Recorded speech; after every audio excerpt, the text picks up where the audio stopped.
Assalomu alaykum do'stlar, yaxshimisizlar?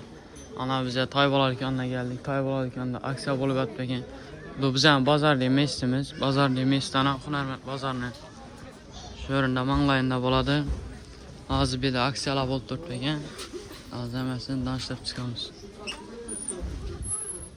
Şu borunu yuboring, 1800 ta olan, 2000 ta olan borunu bering. Şimdi her tür pultlu maşalardan assortiment her türünden var. Şimdi Lile Gentrala 99 ming so'mdan skitcha turibdi ekan.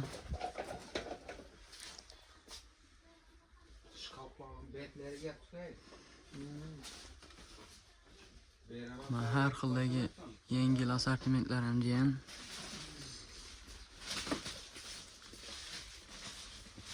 Yoshlar mumkin shunday katta miyoqchilar ham bor edi.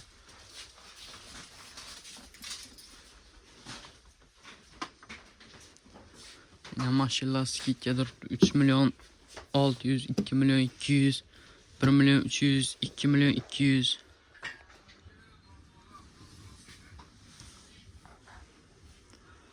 Bir milyon 600, 2 milyon 200, 1 milyon 400, 1 milyon 600 to'ychilarimiz uchun har xil assortimentda kolleksiyalar bor.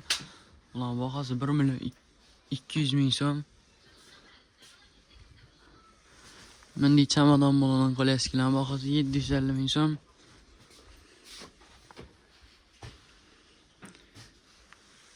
Yengil assortimentlarimiz har xil turdagi yengil assortimentlar ekan. Hammasini arzon bahoda, skitcha bahoda xaridlashlaring mumkin.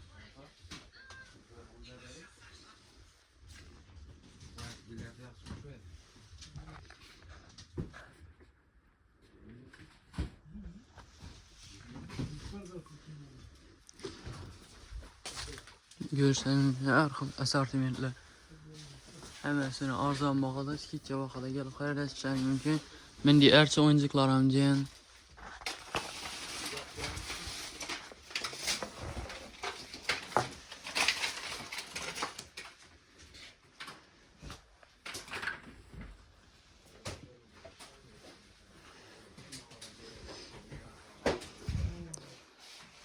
Yanında toyçularımız için her tür şkaflar var. Yine MDF material 3 eşikli karaşenli variantı 2 milyon 200 ming so'm bahası.